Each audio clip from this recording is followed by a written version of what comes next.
Bonjour Jacques Toubon, vous êtes Bonjour. défenseur des droits.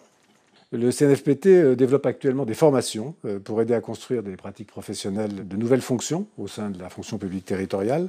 Pour ces formations, ce même centre souhaite recueillir votre avis sur la protection des lanceurs d'alerte et l'articulation entre les dispositifs des collectivités et la mission du défenseur des droits. Vous avez publié en 2017 un guide. Oui. Alors attention, quels sont vos points de vigilance et vos priorités pour la mission d'orientation et de protection qui est destinée à ces lanceurs d'alerte? La première idée, c'est naturellement qu'il faut essayer de clarifier la loi pour les non-juristes. Parce que c'est vrai que la loi Sapin 2 de 2016 est une loi qui n'est pas évidente à pratiquer.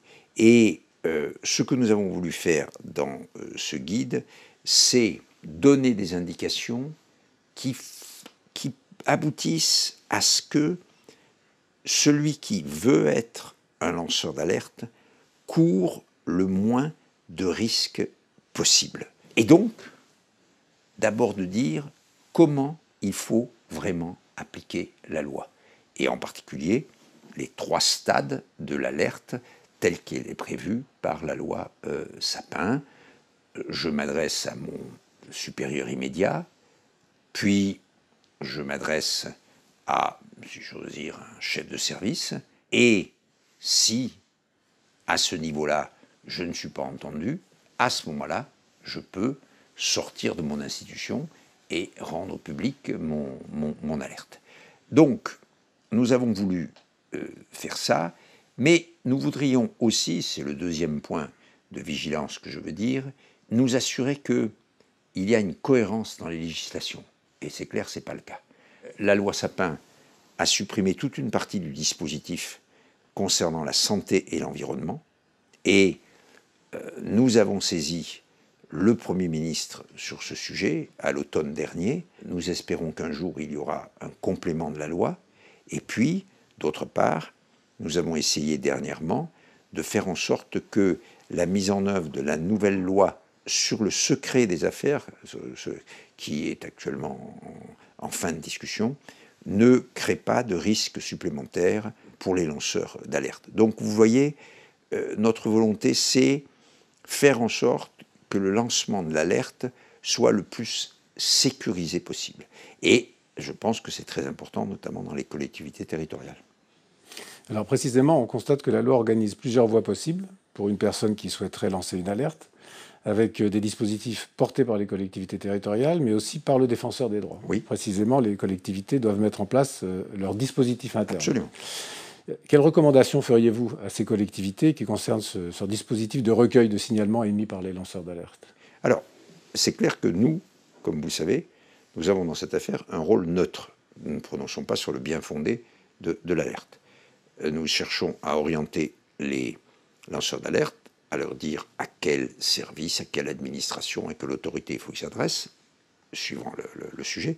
Et deuxièmement, éventuellement, s'ils sont l'objet de représailles, etc., nous les protégeons avec nos compétences classiques en matière de, justement, lutte contre les discriminations. Mais vis-à-vis des collectivités locales, ce que je dis, c'est qu'il faut absolument qu'elles mettent en route les dispositifs qui sont prévus par la loi, donc en gros un système de référent.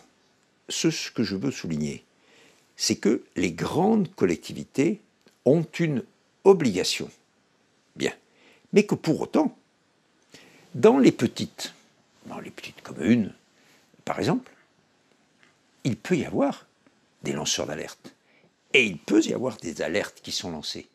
Et à ce moment-là, elles suivent la procédure en trois étapes, comme dans les collectivités, dans les EPCI, là, où il y a une obligation légale. Donc, il ne faut pas croire que, en quelque sorte, l'alerte de la loi Sapin ne s'applique que dans les grosses collectivités, mais elle s'applique partout, par définition, et simplement, il faut que les plus petites collectivités mènent la procédure, mais sans avoir à désigner, par exemple, obligatoirement le référent, comme le doivent le faire les grandes collectivités. Oui, parce que je rappelle en fait que le texte est prévu pour les collectivités de plus de 10 000 habitants. Voilà, cela étant, il faut être clair, ce que je veux dire par là, c'est que on peut être lanceur d'alerte partout, dans le privé, dans le public, etc., et que, à tous les niveaux. Donc, il y a dans les collectivités territoriales des collectivités de grande ampleur qui ont des obligations, et notamment de mettre en place un système de référent. Les plus petites ne l'ont pas, mais on peut lancer des alertes, et ces alertes, elles doivent être de la même façon avec les 3 stades, le stade proche, le stade du responsable du service, et puis ensuite le stade public. Alors, ce que je ferai aussi comme autre recommandation, et là je n'ai pas besoin de le dire, parce que par définition, c'est ce que le Centre national est en train de faire, il faut former.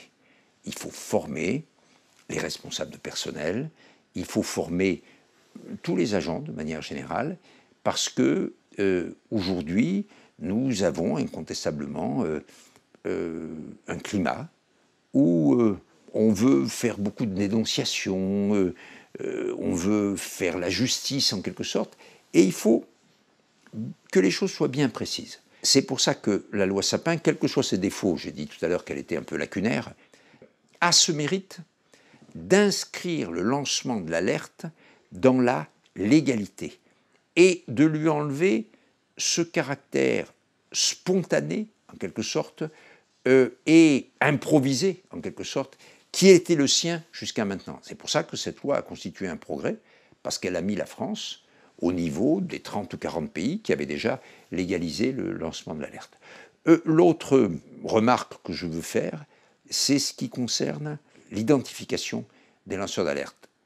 Normalement, le lanceur d'alerte doit s'identifier, et il ne peut pas faire une alerte anonyme, et en contrepartie, il est protégé par la confidentialité, c'est-à-dire que toute la procédure ne peut pas le divulguer, en quelque sorte. Mais il a été admis, et notamment la CNIL, la Commission nationale d'informatique et de liberté, a admis qu'il pouvait y avoir des alertes anonymes. Et le décret d'application de la loi de 2017 ne l'a pas exclu non plus. Il faut faire très attention. L'identification, c'est ce qui oblige en quelque sorte le lanceur d'alerte à avoir un comportement plus responsable et évite ainsi une multiplication inconsidérée des alertes. Mais en même temps, il peut exister dans certaines grandes affaires, certaines situations exceptionnelles, la nécessité de l'alerte anonyme. Je crois je le dis parce que il faut que notamment les édiles locaux soient attentifs à cette question et il est clair que ce qu'il faut, c'est dans le processus des 3 étapes, assurer la confidentialité, c'est la meilleure réponse. Et enfin, la dernière chose naturellement que je veux dire, et elle est évidente, c'est que nous attendons, nous les défenseurs des droits, nous attendons des collectivités qu'elles nous fassent remonter des informations, c'est-à-dire qu'elles nous disent ce qu'elles font, parce que je vais consacrer la fin de l'année 2018 à faire une sorte d'évaluation de la mise en place de la loi, et je voudrais que chaque fois qu'un département ou une collectivité, une agglo met en place tel ou tel système, qu'elle nous le dise. On a eu récemment un exemple, c'est celui de Bordeaux qui a pris une délibération de son conseil municipal pour confier au référent déontologue, qui est le référent du statut de la fonction publique, confier au référent déontologue la mission de référent pour l'alerte. Il faut suivre cet exemple et ainsi ça nous permettra tout simplement sur ce sujet aussi d'avoir une relation étroite et efficace avec le Centre national de la formation des personnels territoriaux et avec l'ensemble des collectivités et avec les grandes associations de maires, de conseils départementaux, des grandes ou des petites communes. Merci Jacques Toubon.